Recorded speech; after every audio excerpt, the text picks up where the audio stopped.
میں نے کہا میری بہن اللہ آزماتا ہے کہ میری اس بندی کا یقین کتنا مضبوط ہے۔ آپ نے جب یہ سمجھ لیا کہ نفع اور نقصان کی ذات مالک کون ذات ہے؟ اللہ کی ہے۔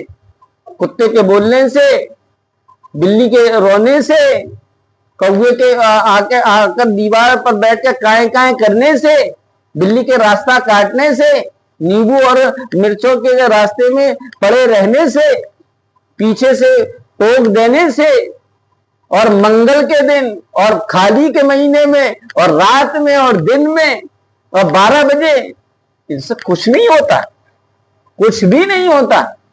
لیکن جب آپ کا یقین بننا ہے تو اب آپ کے سامنے وہ باتیں اتفاقیہ طور پہ آئیں گی اور آپ وہ اس وقت آپ کا یقین ڈاواڈول ہوگا۔ ارے مفتی صاحب تو یہ کہہ رہے تھے لیکن آج یہ ہو گیا، اب یہ ہو گیا۔ آپ کو کون لا حول ولا قوت الا باللہ پڑھنا ہے، کیا پڑھنا ہے؟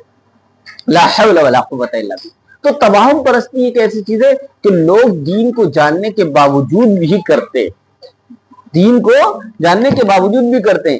یہاں پر انہوں نے ان کو ٹوکا نہیں تو یہ علم کو چھپانا نہیں، کیونکہ وہ خود بھی سمجھتے ہیں کہ بلی کا نام اگر لے لیا جائے اور بلی کو نام جو گود میں لے رہے رات میں وہ، اور ضروری تھوڑی ہے جنات جو ہے صرف بلی اور کتوں کی شکل میں عمومی طور پر بلی کی شکل میں ہوتے ہیں اور کتوں کی، لیکن جب ہوں گے تو اس وقت کالی ہوگی بلی، کالی، بالکل کالی، بالکل کالا کتا ہوگا۔ سمجھ میں آ گیا؟